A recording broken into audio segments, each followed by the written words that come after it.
estoy relajada, solo quiero saber. Ya empecé. Dale, dale, ¿ya? Listo. Nuestra línea de tiempo la empezamos desde el siglo XVII con la Edad Temprana, en la cual se salió a realizar el descubrimiento del otro, pero para descubrir el otro tenemos que también descubrirnos a nosotros mismos. También salieron los estudios de los pueblos primitivos y la génesis de la especie humana. Otra edad fue la etnografía colonial, donde hubo la persistencia del otro por conocer más, por colonizar al otro, o su cultura, su lugar de hábitat. La etnografía tradicional o el periodo tradicional, que va de 1900 a 1950, que bueno, es un poquito larga. Estudió los guetos, las áreas naturales, las áreas urbanas. Ya después, más allá, viene el periodo postmodernista o edad dorada, que fue el estudio de las relaciones étnicas y la integridad sociocultural. Ya si nos devolvemos acá un poquito, empezó ya la psicología social, ya dio sus comienzos, entonces dio como su primer paso con Norman Trippel, que fue el primer psicólogo experimental y examinó los registros oficiales de las carreras de bicicletas y observó que la velocidad máxima de los ciclistas era aproximadamente 20% mayor cuando competían con otros que cuando corrían solos. Alrededor de 1908 se publicaron los primeros libros de texto de psicología social por Edward Ross y McDougall, y los cuales concluyeron que la psicología social se puede estudiar metodológica y sistemáticamente. Entre 1920 y 1930 se dio más importancia a la investigación cualitativa porque se dieron cuenta que servía para el estudio de la vida de los grupos humanos, la sociología. Entonces en esto participaron muchísimos autores y también se definió el marco de la disciplina teniendo como formal el método de campo. Acá también se salió a relucir la escala de la medición de actitudes, que fue por Thornton.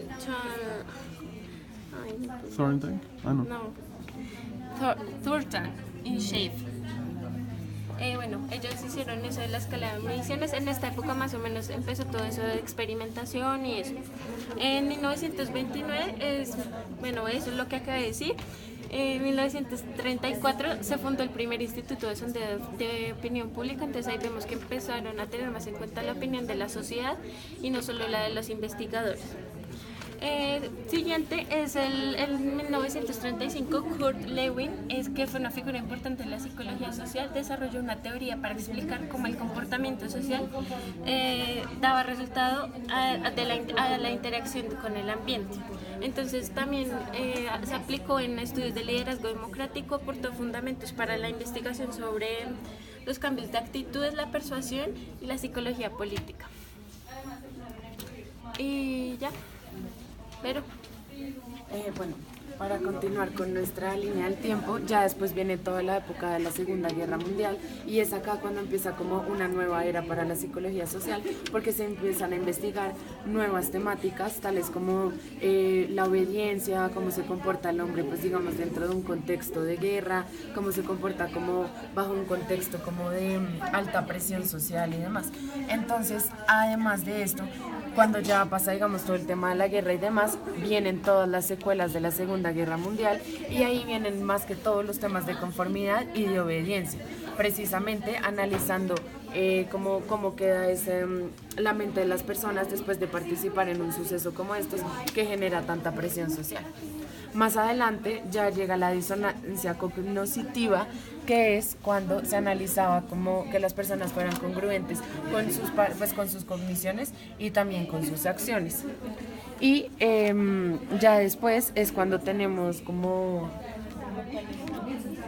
Acá es donde tenemos la batalla entre pues todo lo cualitativo y lo cuantitativo, y es cuando surge como, por decirlo de alguna forma, las problemáticas y las inconformidades entre estas dos áreas de investigación. Ya más adelante es cuando surge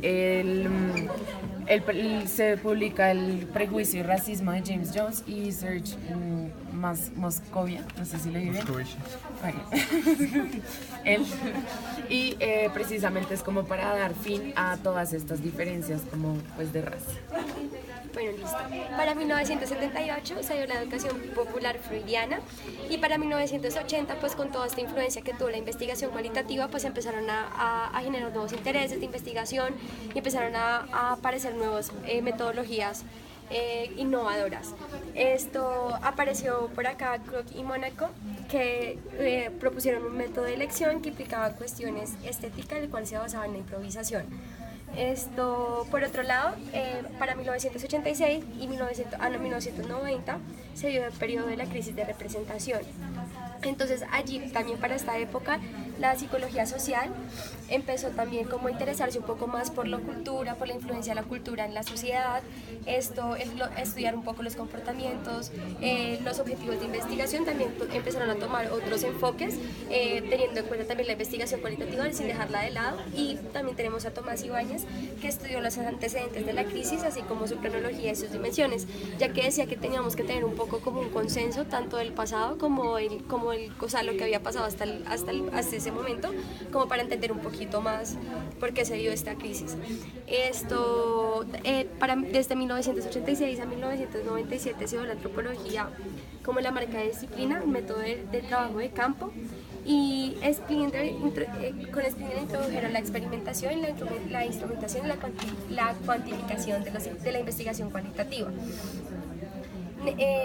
Por otro lado, tenemos desde 1990 a 1995 el posmodernismo y el periodo de las nuevas etnografías experimentales. Como ya lo había dicho, empezaron a enfocarse un poco más por como nuevas implicaciones, más como por la cultura, lo social, cómo influía esto en las personas.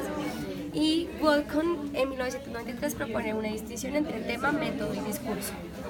Bueno, de 1995 al siglo XXI, o sea, el 2000, se dio la investigación por experimental, o sea, el sexto momento. En 1996, Bish y Simon decían que la investigación cualitativa para entender al otro, o sea, los indígenas. Y Jerry propone que la investigación experimental está alejada de las preocupaciones centrales de la sociedad. Entonces ahí también empieza como la crisis de la psicología social, donde decían que las personas, o sea, que se tenían que centrar más como en los problemas de la actualidad y que se estaban quedando atrás. En 1998 fue la adecuación de los cánones de la buena ciencia positivista.